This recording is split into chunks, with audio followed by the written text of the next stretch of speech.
Frequency Podcast Network. Stories that matter, podcasts that resonate.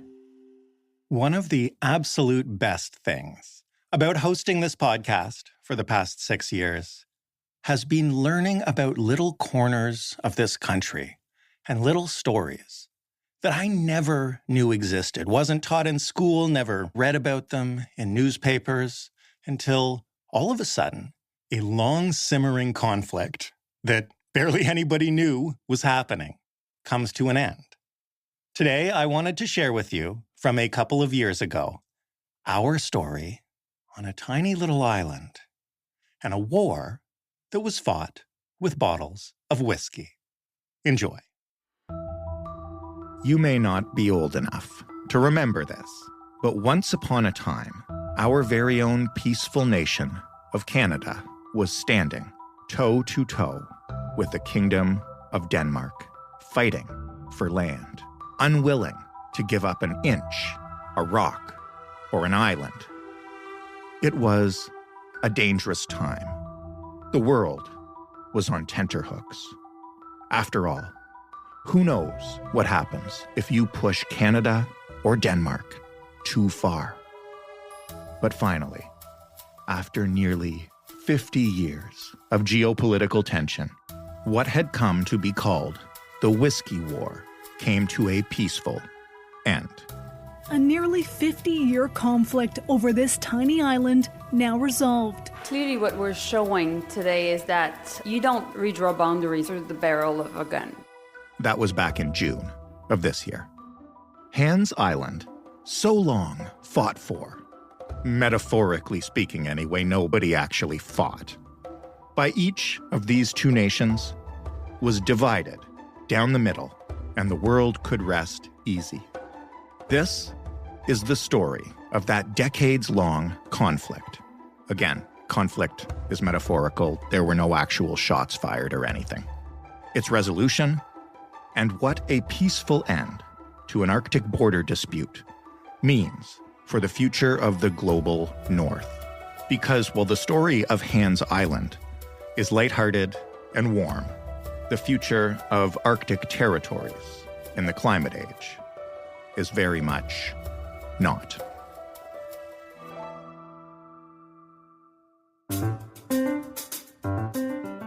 I'm Jordan Heath Rawlings. This is The Big Story. Martin Breum is a Danish journalist who is one of the world's leading experts on the Whisky War and that little island way up north. Hello, Martin. Hello there, Jordan.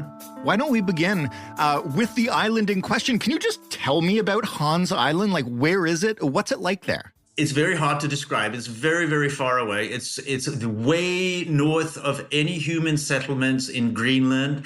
If you know of Grisefjord, in the very, very high north of Canada, very close to Greenland. It's as far as that and some more up there.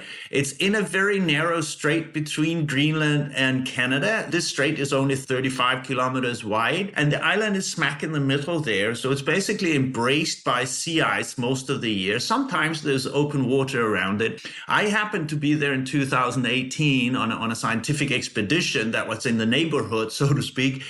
We had a very large helicopter to our disposal just for the interest of it. We landed on Hans Island briefly for some hours, just simply to check it out. So I happen to know what it looks like. But first of all, I want to tell you that it's very beautiful there. Because sometimes we regard that part of the Arctic as dangerous and hostile, but it was a very, very nice day. It was a calm, sunny, it wasn't very cold. So it was a perfect day to visit. But of course, most of the year, it's stormy and extremely cold. It's dark for many, many months every winter. But I was there on a particularly beautiful day, blue skies, sunny. And the interesting thing is when you're on Hans Island, you can actually see Greenland right there and Canada right there. And that, of course, is the very specific signature of Hans Island, that it's exactly between Canada and Greenland. But looking at it, when you arrive, if you come from the south, you will see a very, very stiff, very sort of almost vertical cliff face that rises out of the sea ice to a point of more than 150 meters, because it's 180 meters at its highest point. So seen from the south, it's like a solid wall of rock. And then on top, it slants down towards the north, where it hits the water or the ice again. And there is a tiny little bay where, if there's open water and if you happen to have a boat there, which very few people do, then you can actually land there and you can walk up. I understand. I've never tried it. We had a helicopter, as I said, but there is apparently there is some place there where you could theoretically land a boat if you had one. You almost make me want to go there. That sounds beautiful. It is. It was very, very beautiful. We had a wonderful time. So it's right in the middle of a strait between Greenland and Canada. Can you tell me what Hans Island is known for and where the dispute about it started? Yes, and maybe we should hack right into the core of it and say, no, there is no oil. No, there is no minerals. No, it has no military significance. Even if there are all the trouble with the Russians in the Arctic, you have the big power games up there with the US, China, and whatever. But everybody agrees, all the security services agrees that Hans Island has no military significance. And the geologists tell us there are no minerals to be found on Hans Island that is anywhere near commercial value. Also, the island is so small that it would make no sense to have a mine there. It's simply too small for any, let's say, mineral exploitation to really take place there, even if you had something to mine, which nobody has ever found. So it has no, let's say, commercial value of any kind or any significant military value. But the idea here is that the states, Greenland, which is part of the Danish kingdom, sorts under the government in Copenhagen in Denmark, and of course the Canadian government. And those two governments, they could not agree when they found out back in the 1970s, it's more than 50 years ago, they found out that this island is very, very precisely located in the middle between the two nations. So they simply could not figure out where do we draw the line to sort of make a border here. They found out how to do it in the waters surrounding the island. That was no problem. But borders on land is something very different. So that's where the trouble started. They didn't agree back in the 70s, and it just went on like that. They tried for decades and couldn't figure it out. So this simmering little conflict, which started out as a nothing, sort of grew into something. And then about 25 years ago, things began to sort of turn a little nasty. Even further back, there was a Danish minister who raised a flag. There were Canadians who raised a flag there. It became a fairly serious conflict, simply because the governments were reluctant to give up, even this tiny little island, or even find out how to separate it in two, or give it to the Inuit in the area, or any kind of suggestion were just rejected by the governments, both governments. You had conservative governments, you probably remember much better than me, how strongly they felt about the Arctic and the defense of any Canadian territory in the Arctic. And the Danish government was no better. And there were soldiers going there raising the Danish flags. There was a Canadian Minister of Defense back in, I think, 2005 who went there, and he actually downed the Danish flag. And now we're talking serious business. I mean, a Minister of Defense from a foreign country enters something that the Danish government says belongs to them, and he downs the flag. It was delivered very politely to the Danish embassy in Ottawa and duly returned to Copenhagen.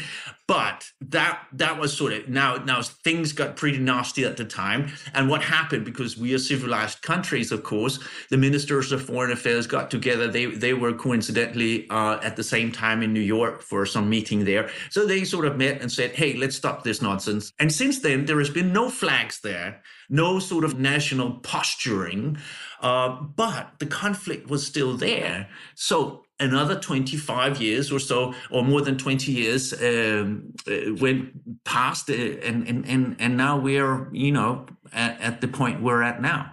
Can you describe, maybe after the nastiness had kind of passed, but before we're getting towards the resolution that we are today, what was it like there on the island when people would visit? I've heard anecdotes specifically about like liquor being exchanged. Yeah, that's the part the journalists like to talk about. And I agree, it is funny. I mean, the story goes, I don't know to what extent it's true, that when the soldiers were there, they would leave a bottle of liquor. From the Danish side, it would be schnapps, our sort of national kind of liquor, and the Canadians suggestedly would leave a bottle of whiskey.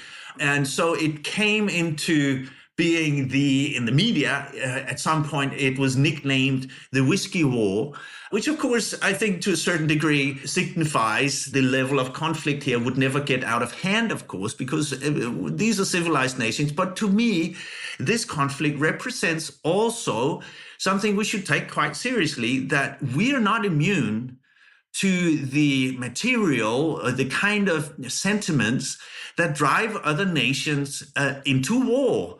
I don't want to mention the war in Ukraine, basically, but because there is no comparison here. But I'm just saying the Canadians have shown, the Danes have shown that we're not immune to this kind of sentiment and the disability to agree on even the simplest of territorial disputes. On an island that has no value. Exactly. So what changed recently? As I understand it, we're now at the close of this saga. What changed recently to spark that? Well, that is really anybody's guess, but let me give you mine. The government changed in Canada about 5-6 years ago, and you had the Trudeau government, of course.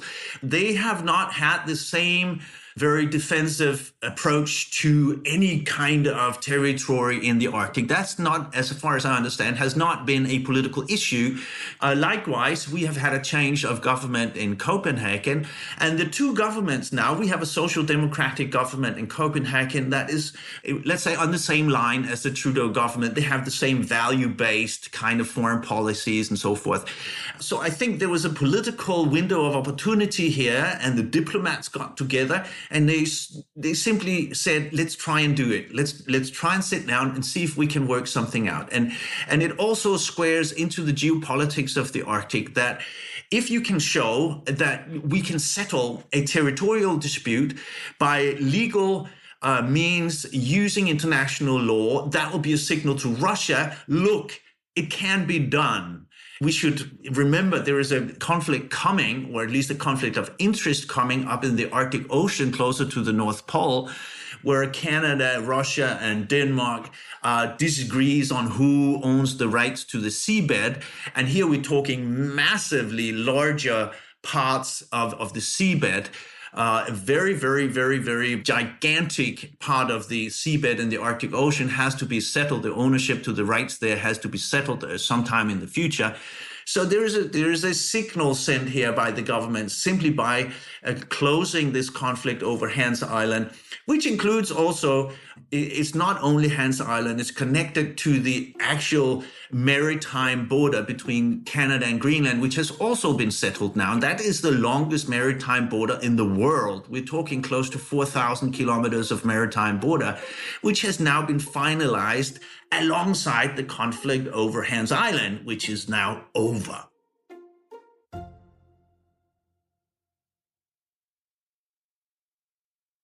So what is the ultimate settlement on Hans Island? Who gets what?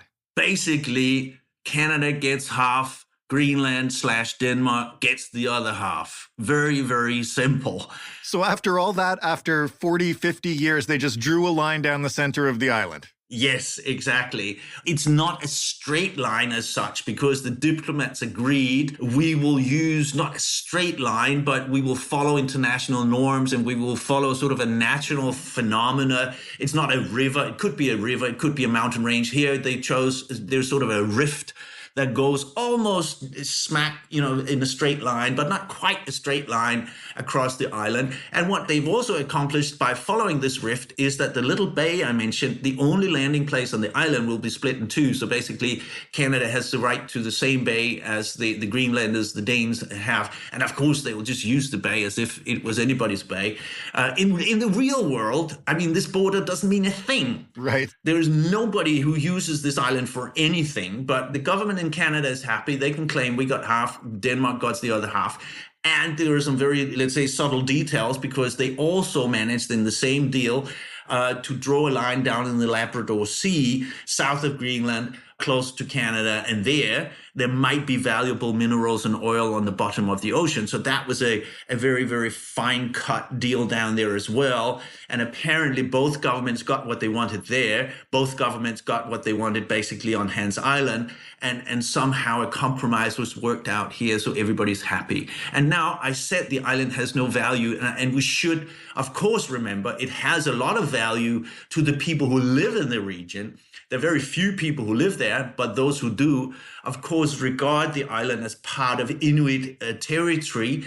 It has, from old days and still to this day, it has value as a hunting grounds for the hunters from North Greenland, hunt polar bear there now and then.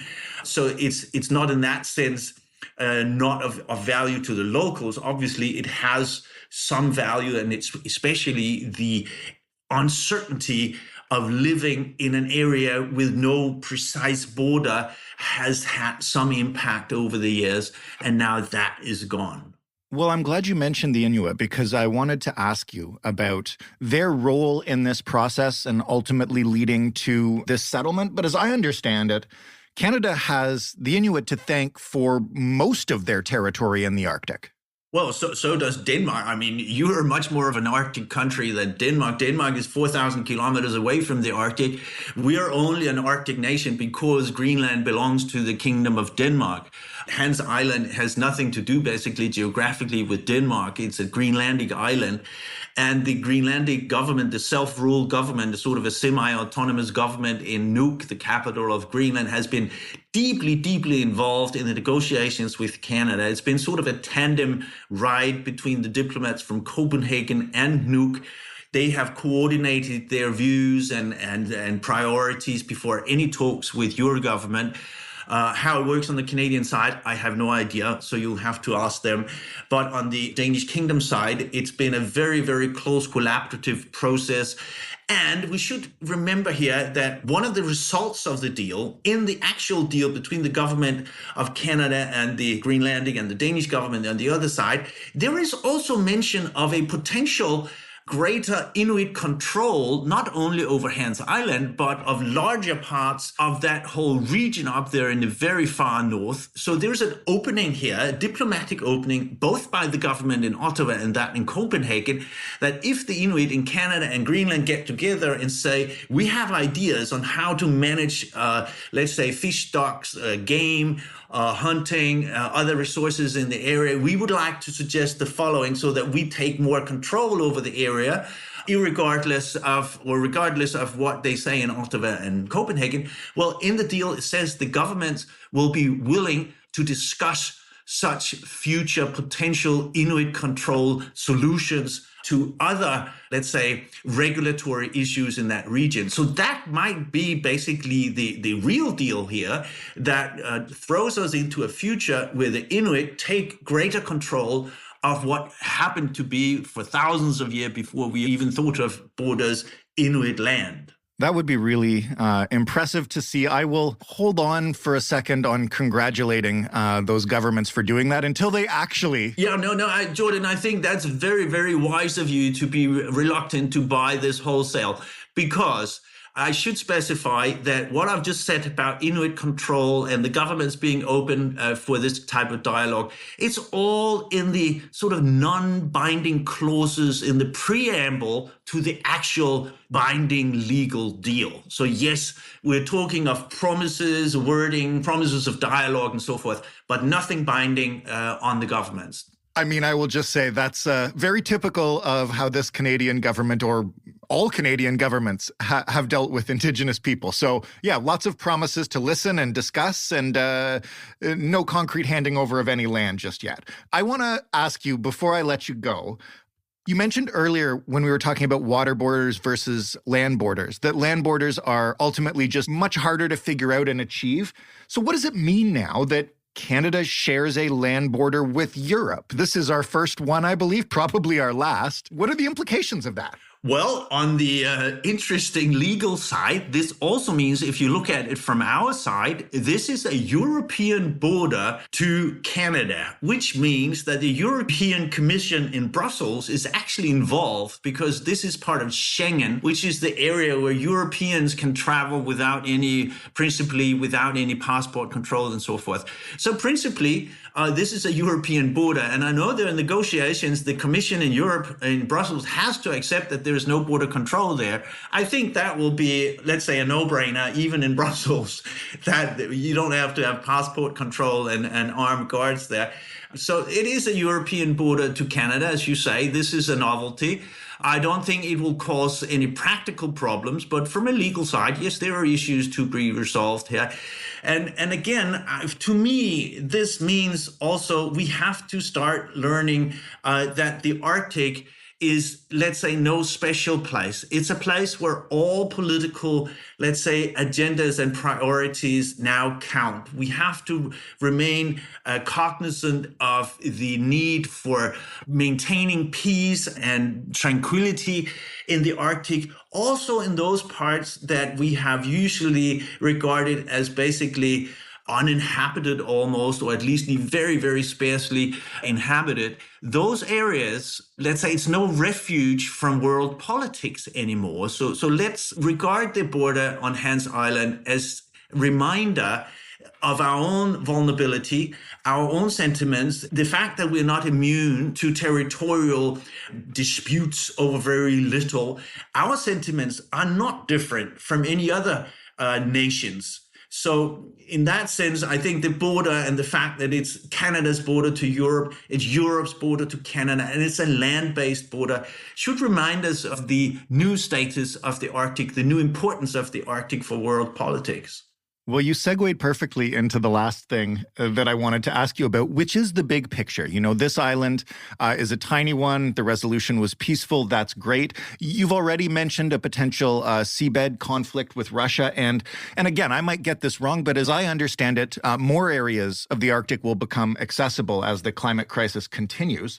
So is this dispute just a taste of what's to come? And what do you expect to see in the next 5 to 10 years of Arctic territories?